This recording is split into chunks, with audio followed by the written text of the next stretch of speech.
Good evening, witches. It is Wednesday. What do we do on Wednesday? We do the Witches Movie Coven. Welcome, everyone. My name is Patty Negri. I am one of your hosts. You might know me from The Witching Hour, my regular podcast, from different TV shows, including Ghost Adventures and Portals to Hell, a lot of YouTubers, the kids, or from Black Phillip, because he's with me almost everywhere I go. But let me pass, or from my book, Old World Magic for the Modern World, or my newest book, thank you, Heather, Dolls, all about haunted dolls and magical puppets. But enough about me. Let me pass you on to my beautiful co-host, starting with the lovely Heather Green. Hi, I am Heather Green. I am the author of Lights, Camera, Witchcraft. It's a critical history of witches and witches and witchcraft in American film and television. I am also a journalist, and I cover things about the occult and witchcraft, as well as an editor at Llewellyn Worldwide, working with authors like Patty and many others who write about witchcraft and the occult. So that's me. Happy to be here tonight. Thank you very much. And your hair looks fabulous. You are definitely replacing Jason tonight with the curly locks. Beautiful. And moving in right next to you, the wonderful Richard Lale. I am Richard Lale. Richard Lale is one name, not two. If I were just Richard, I'd be a... Jason is not here to laugh. So yes, I'm a psychic medium. I used to be a psychic small, but I gained some weight. That being said, before we go too much further, I'm also known at Ghost Adventures, the University Magicus. I'm well known, but let's go over to our Mystery Control, because over on Mystery Control, if you like, you can sleep with me. You can get into Patty's panties. You can read our quotes. You can read our books. You can get some Bro Witch things. Speaking of books, we now have a bookstore. We have Jason Mankey's books. We have Heather Green's books. We have Patty Negri's books. We have Jenny's books. We have Thumper Forge's books. We have books. So right over there, Mr. Control, also north of Ordinary. This is a pre-launch party. This is something that you really want to check out. Personal friend of the show. Thank you very much. Yes, check it out, Mystery Control. Now let's go down to sporting a lovely new pair of glasses, Courtney Buckley. That's me, Courtney Buckley, Ghost Bait on Scared and Alone. To distract me from how angry I am at what's going on in life in general, I also will be heading over to mysterycontrol.com, because they threw that up there, that Sue's book there, that we're doing a pre-order for at mysterycontrol.com. If you pre-order it, you get a signed postcard. And when I tell you that Sue is probably the most badass lady that I have ever witnessed in all of my life, that's an understatement, and I want to be best friends with her. So I will be pre-ordering her book, because I need all the Sue merchandise that I can get. So check out mysterycontrol.com. Thank you very much. And as you can see, we do not have the lovely Jason Mankey tonight, but we are so excited to have, for the second time, Jenny C. Bell. Welcome, Jenny. Thanks for coming back. Yeah, thank you so much. I'm happy to fill in for Jason, but definitely don't have that flair for storytelling, unfortunately. I am excited to be here. I am the author of 2 books, not 10, Spirit Crystals and Divergent Witchcraft. And yeah, I'm excited to talk about this film. I'd never heard of it until like 2 days ago. So thank you so much. And the film we are doing, we did a switch. For all of you, we told to watch another movie last week. We will do that movie at another time, I'm sure, since we all watched it. But we've switched it this week to We Have Always Lived in the Castle. So I just watched it for the first time. I'd never heard of it either. Hopefully you guys all did and you got our message. But if not, just in case you didn't, Richard Lale, do you have a biased, quick synopsis, but complete synopsis of this lovely film? This one is going to be hard for me to be unbiased, because I don't fangirl very much. Sorry. I know. I love Shirley Jackson. I was introduced to Shirley Jackson when it was a lad in school, and there was the lottery, which of course we could talk about that later on. And then of course what became quickly my favorite novel was The Haunting of Hill. And The Haunting of Hill House has had so many incarnations. 1963 in film. It had 1999, and then it had a series. So that one is sort of the most long-lived one. But the memory that I have of The Haunting of Hill House was my mother was an avid reader, and by her bedside table she had The Haunting of Hill House, and she had read the first opening about how some houses were born bad. We're not here really to talk about The Haunting of Hill House. We're actually here to talk about We Have Always Lived in the Castle. I will say, as a writer, Ms. Shirley Jackson, knows people. She knows the dark side of people, but she also understands how to layer a space and make the space a character in and of itself, too. So, as you saw in The Haunting of Hill House, the house was a symbol for souls being trapped inside and for fear. In We Have Always Lived in the Castle, the house becomes a symbol for stagnant lifestyle and closed doors, closed minds, closed windows, a blockade against the outside world. So, having given a little bit of the pretext, the story of the actual film is based on her book, We've Always Lived in the Castle. And the story is about a couple of young ladies, Mary Catherine and Constance. Mary Catherine and Constance, Maricat is how she's addressed. Maricat and Constance are sisters who live with their invalid uncle and a cat named Jonas. They live in a recluse away from a little town in the middle of nowhere, a town that was hit by the Great Depression, the end of coal mining, and poverty. Now, the Blackwoods have always lived in this house. They have lived here for generation upon generation in this little town. And the house used to be more open. The Blackwood Forest has a driveway that circles through the entire little town, and it used to have an outlet that would go right down Main Street, and then it would go off the highway, and people would actually take their driveway into the town until about 5 years before. 5 years before, a tragedy struck the family. It was the death of mother, father, and in the book, baby brother, auntie, and paralyzed the uncle. Because of this, the town blamed the older sister, Constance, for poison. And so she sort of was acquitted, and she withdrew into the safety and comfort of her own home and sent her sister out to do the weekly shopping. But they were very regimented. On Mondays, they do this, and on Tuesdays, they do that. In the book, it talks about how that on Thursdays, they climb the ladder and they dust the wedding cake molding in mother's pretty yellow sitting room. And everything is fine. The one girl, she is autistic coded, and she has a special interest in witchcraft, magic, potions, poisons. And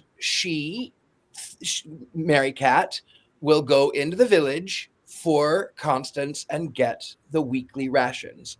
Well, one day she forgets to check her wards, her magic spells. She forgets to check the things that she's buried.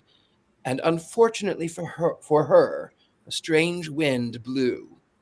And that was the appearance of a long-lost cousin whom had heard about the tragedy of these two young ladies and how very rich that their parents were when they died. So this man decides that he's going to go up to Blackwood Manor and he's going to sort of present himself and then take Constance away and lock Uncle Julian into an asylum and probably Mary Cat as well. And Constance has been so isolated and so shielded and so lonely that any amount of human interaction it's refreshing, even if it is toxic. Well, Mary Catherine does not want this uncle, this cousin rather, to be here. He has disrupted everything. He has taken away everything from her. And so she does her magic spells, which it ends up by being, yes, she's buried his things, but she's also set the house on fire to sort of rid her home of this toxic energy that is destroying her family. Well, the house is on fire. So what are you going to do when you have an old house that's full of velvet and satin and silk and wool and books and leather? What are you going to do? It was a tinderbox. And there is no phone, because the phone, the two girls were tired of the harassment that they got from the village. And so this cousin decides that he's going to go running back to the town and bring back the fire brigade. And he is successful. He is absolutely successful in bringing back the fire brigade, and they put the fire out. Well, it turns out that before the incident that took away the family, Constance was flirty with the fellow who would become the police chief. He had lost his car, he lost his family, he lost his love, he lost his job, and then he was bitter. So he, as a fireman and a professional, put the fire out and then turned and incited the crowd into violence. It was already a tinderbox, and he picked up a rock and he smashed it through one of the windows. And like rabid dogs, the villagers began to throw rocks. They began to be marauders. In the book, they topple over the harp that Constance played. In the film, she plays the piano, but in the film, they throw her harp out the window, which is what the mob mentality does, is to destroy art and beauty and things that are they just destroy. And so Constance and Maricat have escaped to the moon, which was, in the book, it was the old hunting lodge behind the house, which in this one doesn't exist, but it is her safe space under the tree. And when she's on the moon, they are safe. And they go back into the home, and it's all burnt out. And so they start putting things back in order, because that is who they are. That is what they do. We are Blackwoods. We put things in order, which is what Maricat says at the beginning and the end. And they put things in order, and then the townspeople begin to realize how evil, how stupid, how vulgar, how vile, how disgusting, how displaced their hatred was. And they apologize the only way they know how, with food, with supplies. They'll knock on the door and they will say, well, I broke one of your chairs, and, I'm really sorry about that, as if the chair had anything more than a symbol of destruction or a symbol of taking what wasn't theirs. And then, much like in the book, the cousin comes back, and he is trying to get into the house. Well, in this one, he does get into the house, and he attacks Constance in his rage, and then Mary Catherine takes a snow globe, and she puts his lights out permanently. She puts him to sleep. And then they live in the castle, and in the book, the vines have grown over it, and the old house begins to look like that of a castle. In this one, it doesn't give you that much time. In the book, the cousin comes in, and he's trying to come back and get the money, but then his driver is like, come on, leave it alone. The girls, they've gone through enough, and they drive off. But not in the film, which I actually think is a better ending. That is the spoiler. That is everything. And before I go too much further, that's it. Thank you. Thank you. That was one of your more lengthy, involved, beautiful synopsis. There might be a little bit more information we could get, though, so we'll turn it over to Heather Green. Yeah, let me go through a few things. First, it's a 2018 movie directed by Stacy Passon, and it was written, obviously, Shirley Jackson, the original book, which I'll talk about in a second, assisted by another writer who adapted it for the screen. The budget wasn't available, so I don't know how much it made, but it was, I think the I think the box office was like 80,000, no, 80 million. But I don't know in relation to the budget, which hadn't been reported. So I believe it was reasonably successful. I think it has mixed reviews based on whether you've read the original books or not, is what I'm sensing from people. It's not, it didn't smash things. We didn't see it at the Academy Awards. It's kind of like Jenny said, she never heard about it until recently. And that's, I think that's more common. I don't think you're alone in that, Jenny. So basically, let's go to the original book, because I think that's the first key piece you need to know about. Richard Lale already did a beautiful job mentioning Shirley Jackson, tribute to her, and we've seen some pictures. So this came out in 1962. It was released. This is her final work before her death, and we'll talk about that in a second. And it is considered her masterpiece. We Have Always Lived in a Castle. However, this was not her first book. She started after school as writing for the New Yorker, which, if you know or read the New Yorker, you know how prestigious that is. She married someone also who worked for the New Yorker, or who wrote for the New Yorker. She did other books like and I can't read my heading, Road Through the Wall. Is 1948, The Haunting of Hill House, which we've already mentioned, 1959, and several other books, a number of other books, plays, etc. But she unfortunately tragically died in 1948. She had a heart condition or a heart attack, and she died peacefully in her sleep, luckily. But it was tragic. Not 1948, at the age of 48. Sorry. I scribbled really fast today, so my notes are a little chaotic. And The Haunting of Hill House is considered one of the best ghost stories ever written. And again, a top novel, okay? Top world class. And this was voted the best book in 1962. So she is well respected for her storytelling, for everything Richard Lale has already mentioned. And these books have been turned into movies, several of them. We've already saw the Haunting, which is The Haunting at Hill House. We have 1963, 1999. There was a TV miniseries. I believe we're going to review that film sometime this year. I think it's on the list. The Lottery was turned into a movie, 1969 and 1996, a TV movie. The Bird's Nest was called Lizzie in 1957, plus we have what we're looking at today. So you have, she has a legacy that stayed with us and has come to film for us to enjoy if we're not readers. Let's mention a few of the actors here. Taissa Farmiga, she is Maricat. I know her from The Gilded Age immediately because I love that show, and I was watching it recently, binge watching it. So of course the face is very familiar. She was also in The Nun 2 and a number of other movies. As I said, most recently, you probably recognize her from The Gilded Age. Alexandra Daddario, we have done Mayfair Witches. Of course, she was in that, one of the witches in that TV series. She's also in, I think, the second season of White Lotus. You might recognize her from that, as well as Percy Jackson Olympians, and that was 2010. She's been around. She's been in a lot of stuff. Those are just the most recent. And if you haven't watched White Lotus, get on that, because it's a fantastic show.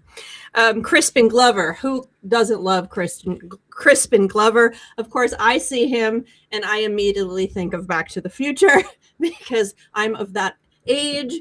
But he was also in People vs. Larry Flynn, Charlie's Angels, Alice in Wonderland, and a host of other films. I'm sure we all have our favorites here and there. There he is again. So he is Uncle Julian, and a fabulous actor that is very recognizable. Sebastian Sam, of course, very recognizable from being the Winter Soldier. There he is. Probably his most recognizable role. He was also in The Apprentice. I'll leave it at that, and a number of other films. Sebastian Stan is also very popular and very recognizable right now. Paula I can't read my handwriting. Malcolmson, it's probably up here. Is it there? Malcolmson. She plays Helen. I couldn't figure out what her accent was here. She's originally from Ireland. She was in Green Mile, AI. You may recognize her as Katniss's mother from the Hunger Games series of movies. Tombstone, she's been in a number of things. So those are some of the actors you see, recognizable faces, probably from recent shows that you've watched or movies. This is a really quick one. Hold on, that was number 3. So number 4, really quick one. This was filmed in Ireland, in a couple of cities. It was not filmed in the United States, but it is supposed to take place in a small New England village. Now, if you guys have ever heard me talk about witch films and you ever hear me talk about spooky films and haunted films, Hollywood loves that setting because it sets the tone. It cues the audience. And when the camera comes down over that town, that is right there. There it is. That's what they're telling you. That's the way the Witches of Eastwick open. That's the way, gosh, I can't even think of other ones. They come and swoop in. I think Hocus Pocus may start like that. If there's a witch or even a haunting, you either get it set in a small New England town or New Orleans. Those are the 2 first places, or sometimes it's like a Savannah setting too. Sometimes we get that kind of spooky gothic Savannah setting, but that is it. And so that's what you have here immediately right from the beginning. They're doing it. I know Richard Lale said a random town that's depressed. The movie expressly is telling us this is set in New England. And apparently the town's name was Sherryville to honor the author. Oh. So that's a little set. Now, number 5 is a little bit more difficult because I think the story she wrote had what I'm about to say implied in it, but the movie punched it hard. And there's a reason the movie punched this topic and this theme hard. It did it because this was created in 2018 in the wake of the Me Too movement. Okay. So what you find here, and I didn't read the book, from everything I was reading, is the book suggested what I'm about to talk about, but the movie again punches it up on purpose. And this coincides with a lot of what I write about in the last chapter of my book. So if you read that last chapter, you'll know what I'm talking about. That witch films, and this is definitely qualifies as a witch film, they're accused witches, are often accused because they've been put upon by men.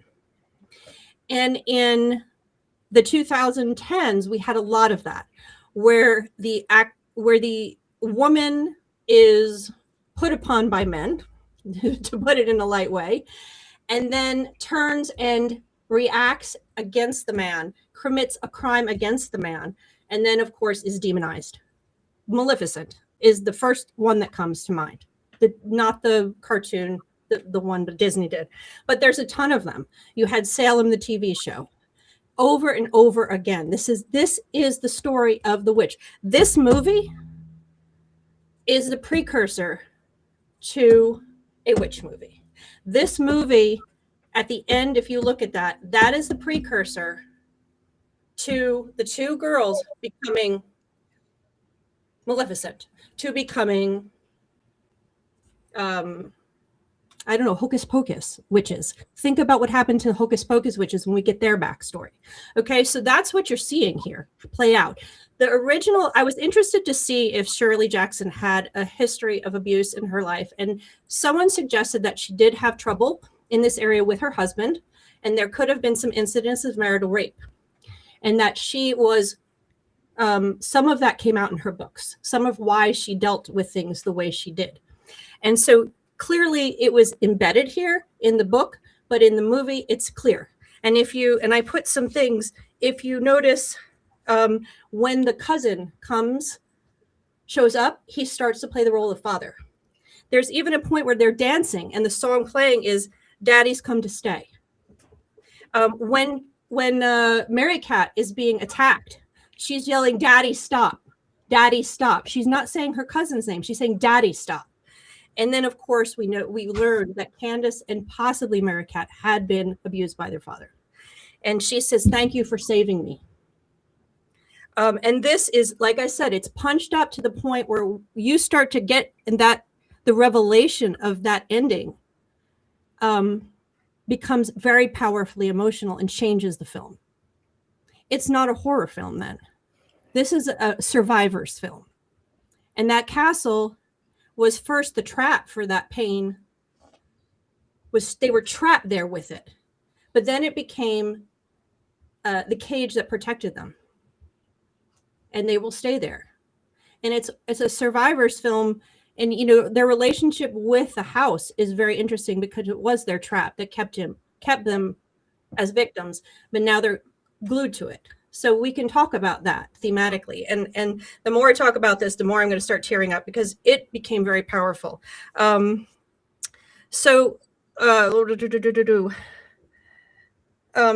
so I'll leave it at that because I think we get the point. This movie falls in line with the witchcraft films of this era. And whether it strays from the original book or not, as a standalone film, it very powerfully fits into the genre. And we can talk more about that theme if we want to, but that is what you need to know about these films. It does stray, but it's not. It's a faithful adaptation, and even the things that they did to change it actually make sense in a film that don't make sense in a book. So I love the book and I love the film.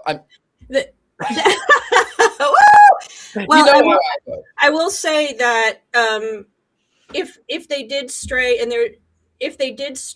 they really stayed tight to the storytelling. And she's a phenomenal storyteller. That I know, even though I haven't read all the books like you have. She's a phenomenal storyteller. And so you could see how tight this story is. So they must not have gone too crazy with it. I would. And I understand some of those. And I understand some of those themes are actually very subtly written into the original, but they're not but that was 1962. It was a different world. And to even speak of rape or abuse by family members or by men or anything in 1962, it was heavily implied in the book. Yeah. So, it's the same reason Bell Book and Candle is masked. It had to be masked to be able to express your express living in the gay community in New York in the 50s. It had to be masked. So I'm assuming this was masked as well. Topics that could not be spoken of. So, Courtney had something to say. Oh, yeah. I am locked in, and I now need to talk. Because something very interesting just happened. And Heather, that was really validating to hear you talk about that, because full disclosure to everybody, life happened this week. I did not get a chance to sit down and watch this movie fully. I watched about 20 minutes to start with, and then maybe 30 more after that. So I came here just to wing it, obviously, and just to be present. But something happened when I was watching that movie, and it's something that happens to me all the time. And it's like my least favorite game to play. So as a survivor of sexual abuse, it was my dad. I sometimes see that in other people, or I see that in very subtle ways in movies or in characters or whatever. It just gives off the vibes. Like I cannot explain it. I cannot anything. So I didn't get to anywhere in the movie where it talked about this. It was literally, were they sisters? They were sisters. They're sisters. Yeah. Again, barely understanding this. It was the way in their interactions with each other. It was in the way that the girl just was behaving around the house. And then I felt uneasy and I couldn't put my finger on why. And then the uncle showed up. And as soon as the uncle showed up and her reaction to, I think she was holding the cat, and him coming near her while she was holding the cat. Oh, the cousin. The cousin, sorry, not uncle. Yeah. The uncle was living with them. Right. So the cousin comes and she's holding the cat, and he comes up to her and says, like, we're all three of us going to be very good friends or something. And her face, and I was like, I can't try to watch any more of this right now. Like, I am not in the mental headspace to consume this, because whether or not this is like what's actually father. What? He looks like father. Yeah. Right. But like, it was like, I didn't know that, like this. So that's why that was very validating, Heather, because it's a game that I play a lot. And a lot of times it's, is this real? Am I actually, like, is this the point of this? Are you telling me that this was happening, or is this my trauma? Mm-hmm. And it's hard. It's hard because that's what that trauma does to you, is it makes it so that your reality is no longer reality. Like, you can't tell the difference. And when that happens, it's different. It's different than being triggered, but it brings you back to that place when you don't know what's real and what's not, and you don't know what's going on, or how to get out of it, or how to whatever. It brings back all those feelings, and it's very hard. It's almost harder when it's not intended, and then it's just that like embarrassment within yourself that you are seeing this everywhere you go, and God, like I just want to let go of this, and I don't want to have to think about it anymore, and why is it that I see this everywhere I go?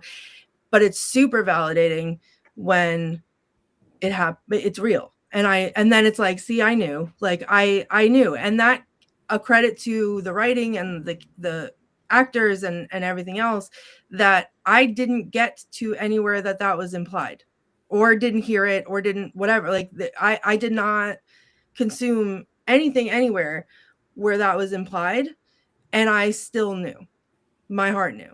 So it is a hard topic to talk about, but I'm glad that you brought it up, Heather, because that was, I don't know if you saw my face when you said that. I was like, oh my God, like, yes, thank you, because I was right. That may be why I failed to mention in my synopsis, the tragedy that had befallen was that the parents, the brother, the uncle, the auntie had been poisoned with arsenic in the sugar bowl. And Maricat was the one who actually had poisoned her family.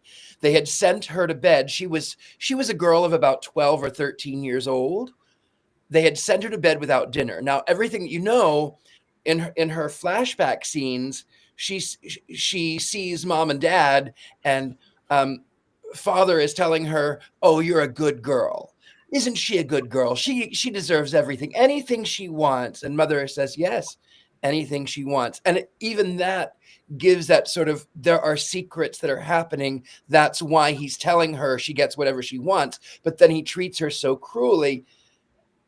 And then Uncle Julian, in his state, he survived the toxins, but it left him disabled. He keeps recalling, well, my uncle or my brother and his wife were fighting that night, and you will not speak to ladies that way. You will not do that. You will not speak to women that way. And Maricat put the poison in the sugar bowl because Constance never eats sugar. And then what you don't see in the film that she discusses in the book is that the second that everyone had dropped dead, Constance took the sugar bowl and emptied it out, washed it out. And when they asked, well, why did you do that? She says, there was a spider. I saw a spider. There was a spider in there. Because she knew she was being, they were being abused. There was the spider. Yeah. Yes. And she said at the end of the movie, she looked at Maricat and said, "Thank you for saving me." Yeah. And you know what? For a very long time, because I was a kid when it happened to me, for a very long time, I wished that there had been, like, to put it nicely, someone to poison the sugar for me. But then I grew up to become the person that does that. That saves. I do that for myself now. So, don't, like, it is what it is. I don't tell this to be a sad story, but because it's a connection, and I think that piece of it is, heck yeah, rock on, poison that sugar. Like, someone's got to do something. And hence the beginning of a witch story. Yeah, and hence the beginning of my witch story. So I don't want to hear about it if anyone complains about me hexing, because this is, we all brought it upon ourselves, obviously. And Maricat is a witch. I think she's also coded with autism, because she's very much in the book. She's very rigid in her movement, and she goes down through the town and she plays this game in her head, which is one of the things I truly miss from the film. And she says, okay, I have checked all of my wards. I have done all of my magic spells. I have made certain that nothing can get into my house when I am gone. And then she steps out from the gate and she says, okay, I have closed the gate, advance 1 round. Oh, here comes the house on the corner where the children will scream at me, lose a turn.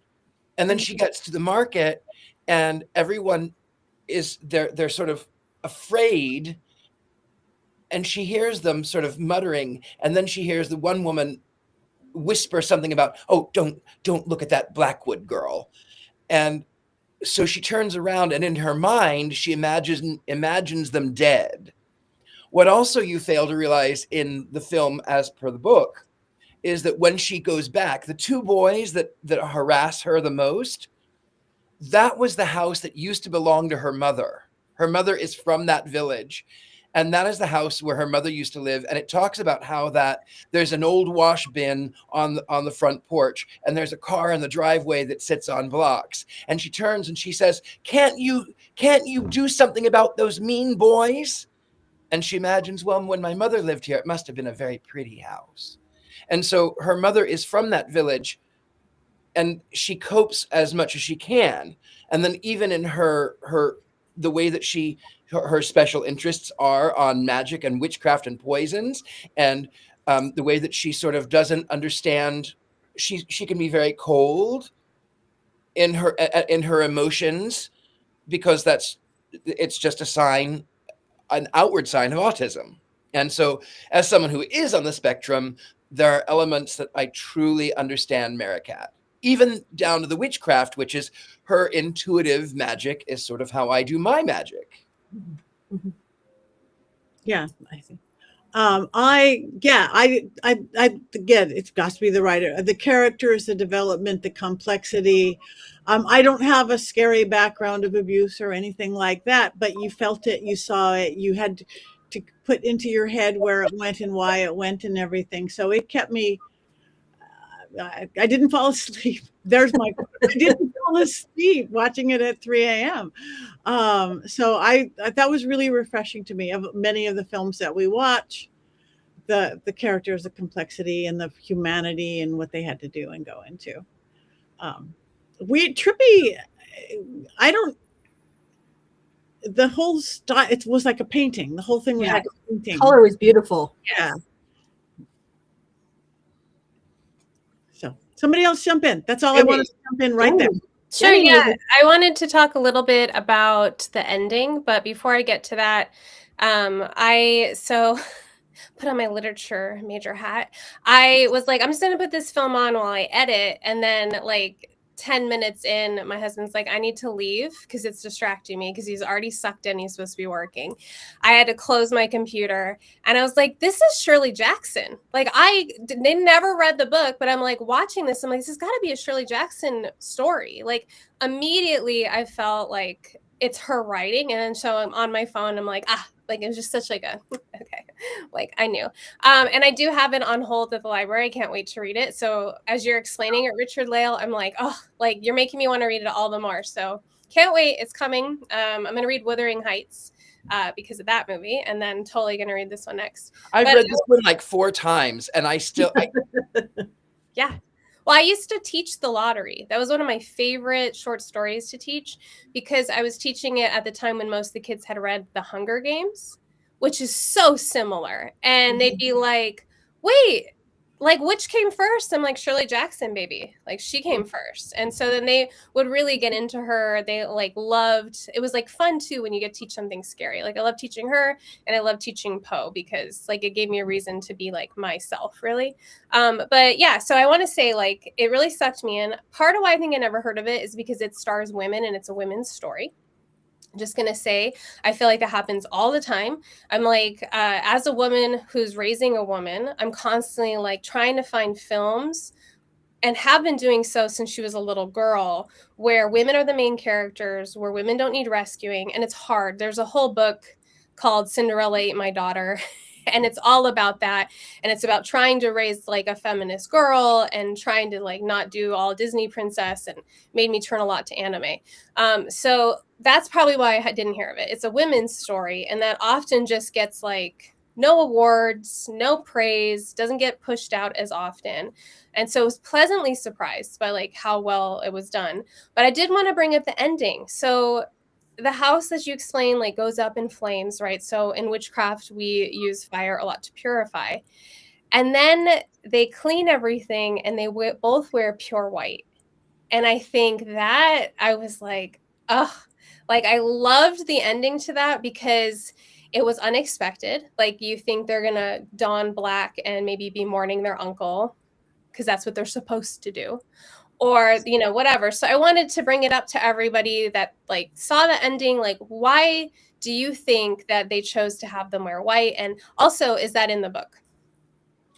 It doesn't describe what they wear at the end, but I think it's a wonderful addition.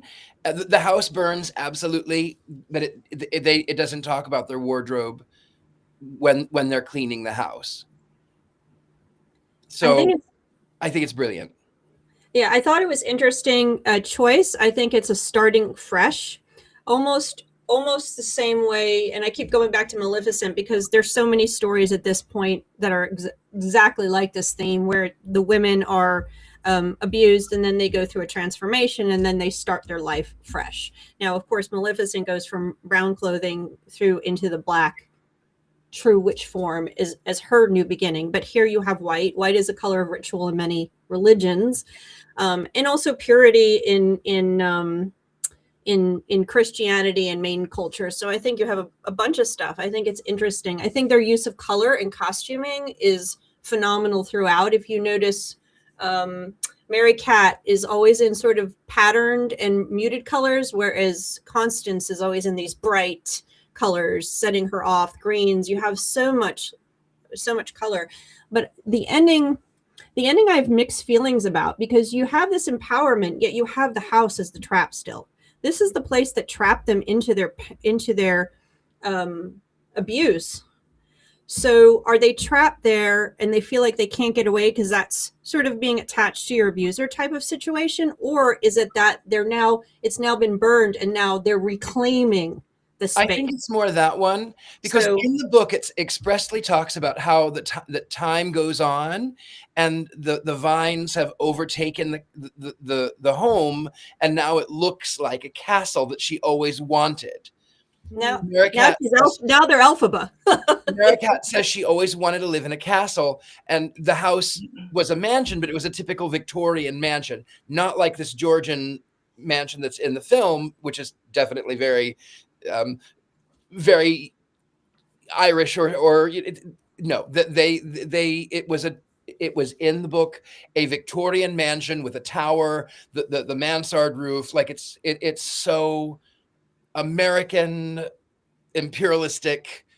And then when the roof is gone, it and the vines have grown, it looks like a castle. Yeah. And so Mary Cat, in her mind, she says, we've always lived in this castle. So I think it's a way of reclaiming. And then the fact too that she doesn't have to, they spent so much time dusting the crown molding and dusting the little Asian figurines on the mantle and repairing the upholstery in the yellow that had been time worn. And then every Wednesday, the woman from town would come who was friends with the mother. Like it was this ritual. It was the same thing that trapped them. And when the roof opened up, so did the girls. Now they found who they wanted to be. And I will say, I liked in the movie that they kill the cousin, because he had spent so much time. This is what I want. This is what I want. I'll take it. I'll take it. I'll take it. There was no way that someone with that drive to take something that didn't belong to him would just give up and walk away. Yeah. And I feel like that they knew expressly the only way that we can end this is to end the line right there.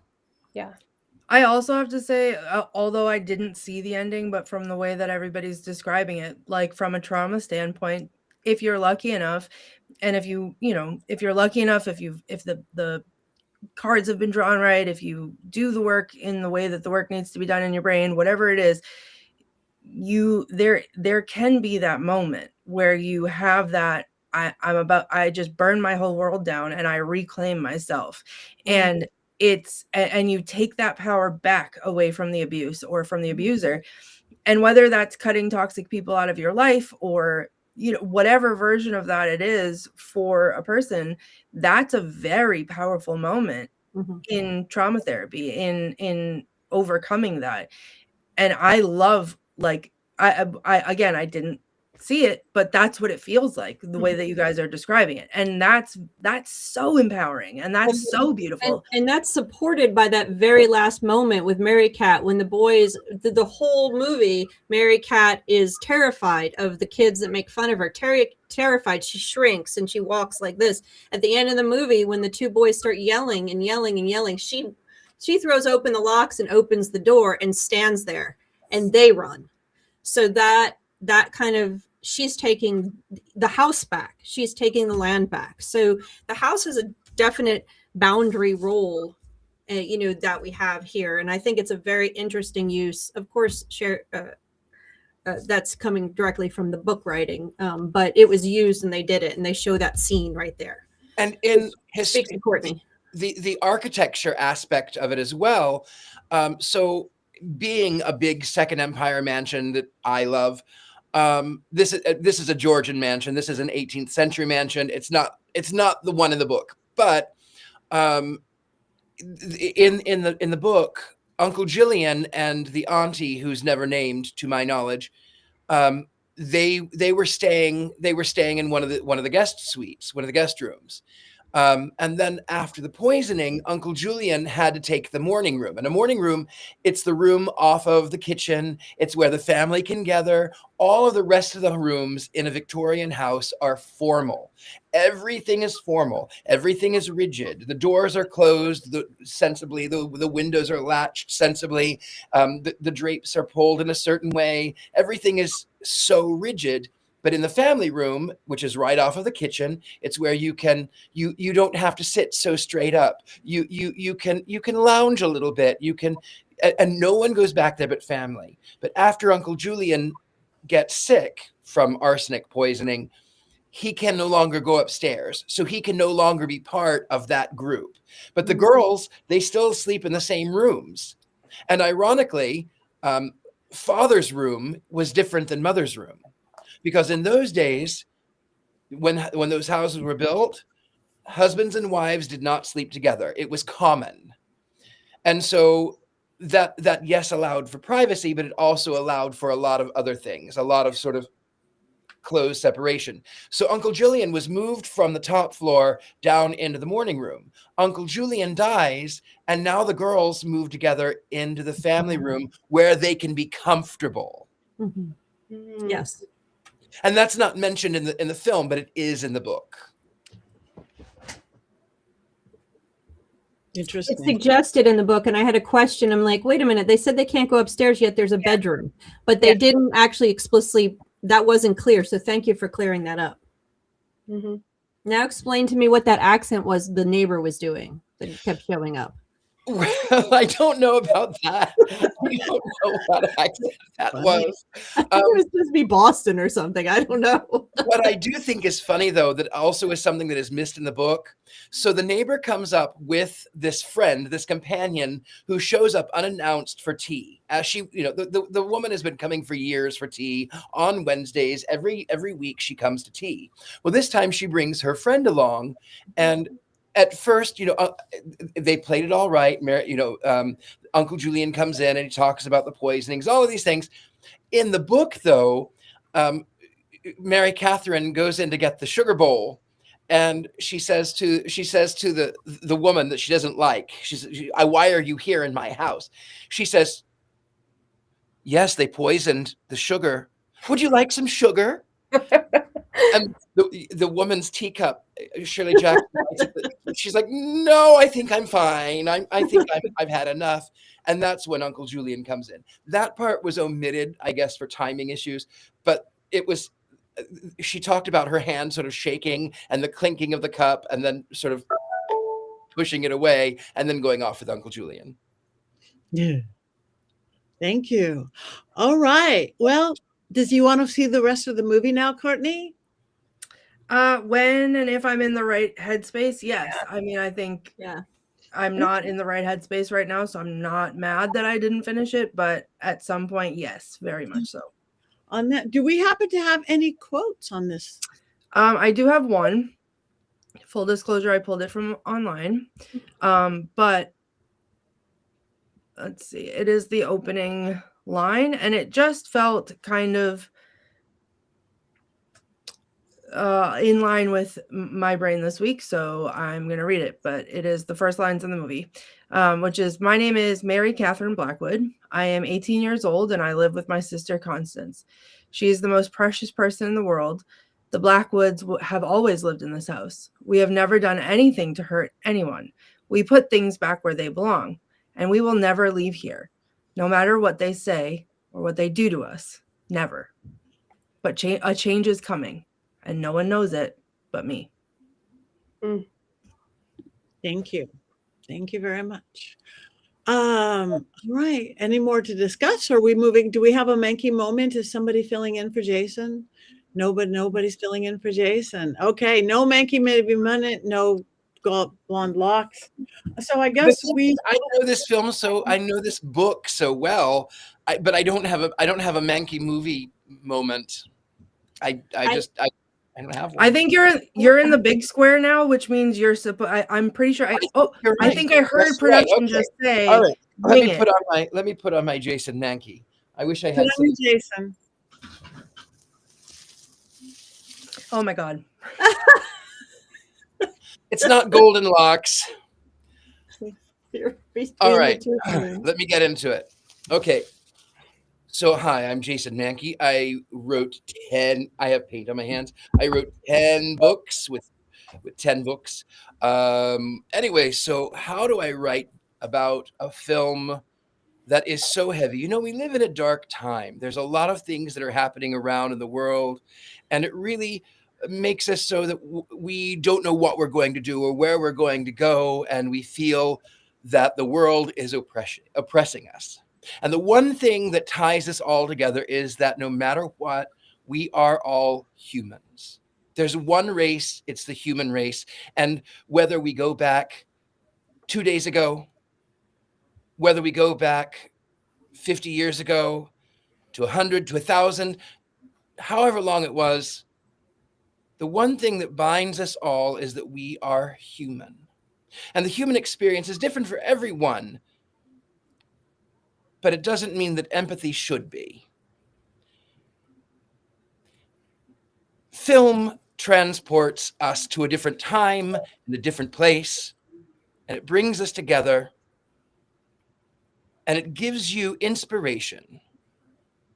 And what I am inspired to do is to mind my own words, to mind how I approach, because I am guilty of being human just like everyone else.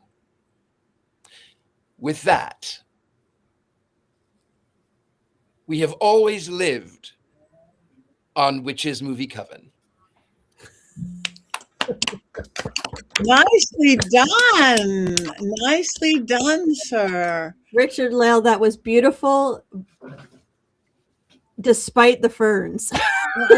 You know what? I think I took it more seriously because of you looked like you were in a bush. Like it would just. Spot on, man. And the almost little golden locks from Yeah. the strings on that there was touches of Jason. There was touches of Jason. All right. So everybody, and this means thank you guys. We have been watching you guys in the chat room. Thank you for your comments. Now it is time to vote. Wands up or wands down, for we have always lived in the castle. Mine is arsenic, and I hold my wand up.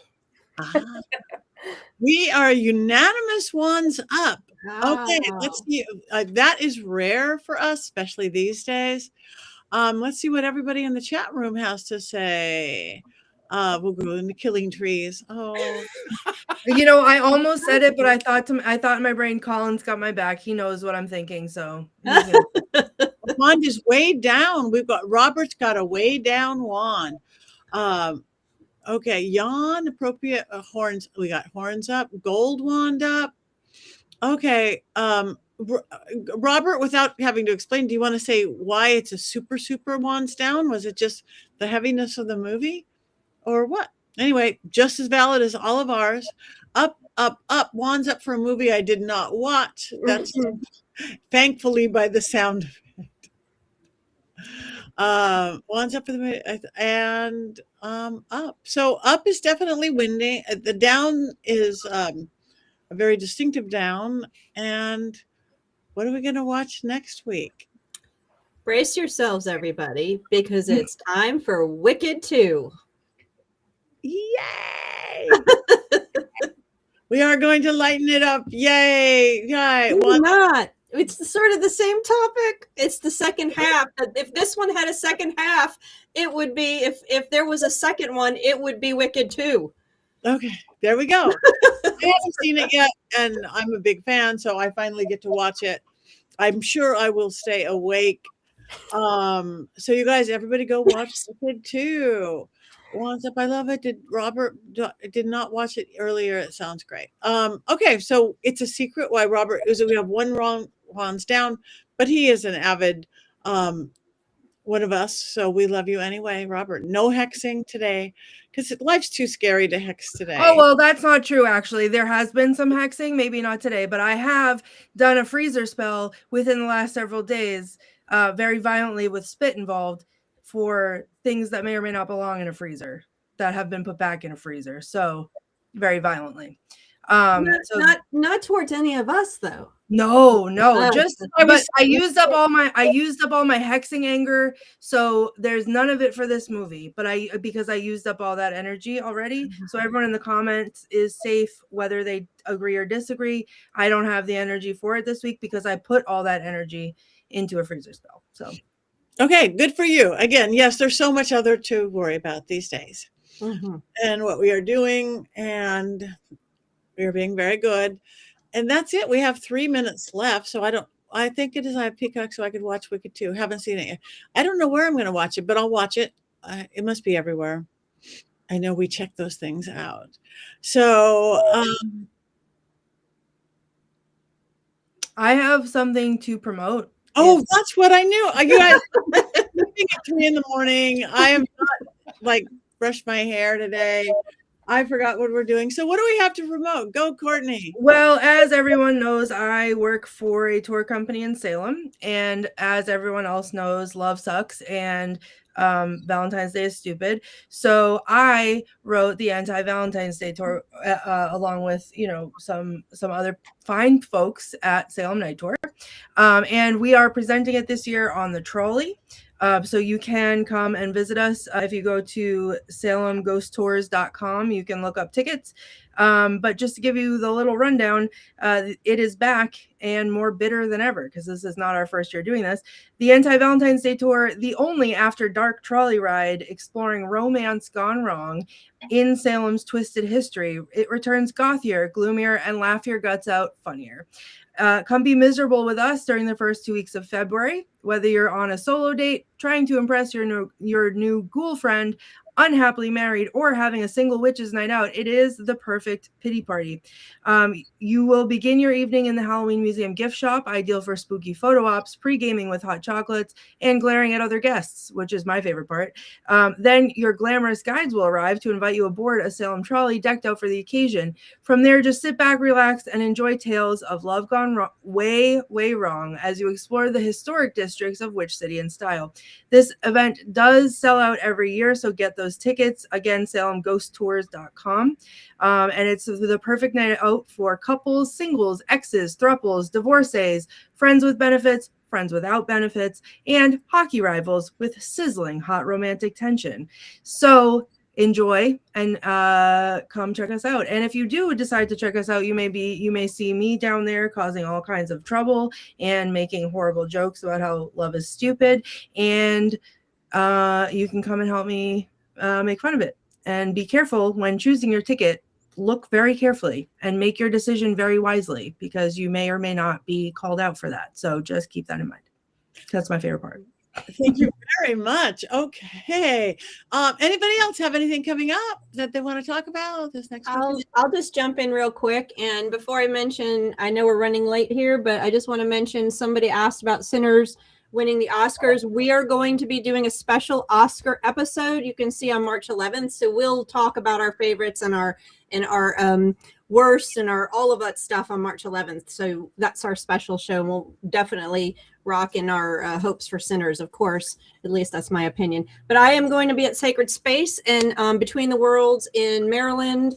I can't remember the exact dates. I think it's mid-February around President's Day weekend. And I'll also say that Jason's going to be at Convocation the same weekend, too, with the biggest pagan witchy events of the year. And then Patty and Jason and I will be in March around the equinox all together at Paganicon, another one of the biggest indoor conferences. So we'll post dates and everything. Go to our socials to see the specifics of all of that. Yes. Thank you. Anybody? Also, super quick, just in the chat, everybody talking about Sinners. Some movie theaters have Sinners back in the movie theaters right now because it is Oscar season. So go see it the way that it was intended in the movie theater. It's the next best thing seen in IMAX. So go check it out. Don't miss it. Thank Don't you. miss it. Don't miss it. If anybody's near Hanover, Virginia this weekend, there's Hanover Paracon, beautiful old hundreds of year old historic place, lots of some mediumship gallery, ghost tours, amazing people and vendors. That's this weekend. Next weekend, join me in the Bay Area at the Winchester Mystery House, where we are going to be predicting the Super Bowl. I keep saying Yankees, they're not going to win. I don't Right. I'm the first person to pick that. I'm doing all these news shows, so Bay Area for next week. And again, I'm so excited to moving into the pagan arena with Heather and Jason versus all my ghosty stuff. I'm very happy. Very happy. Anybody else got anything coming up? February, anti-Valentine's Day ball, vampire ball, also anti-Valentine's Day. It's Sunday the 15th in Los Angeles at the Belasco. Put on your finest cloaks, capes, top hats, corsets, and hoop skirts, and join us at our anti-Valentine's Day. So that's it. And thank you, Jenny. Thank you for joining in, and lovely to have you. And thank you, everybody. We have one more thing to do, and I guess it's time to cackle. 1, 2, 3. Yay!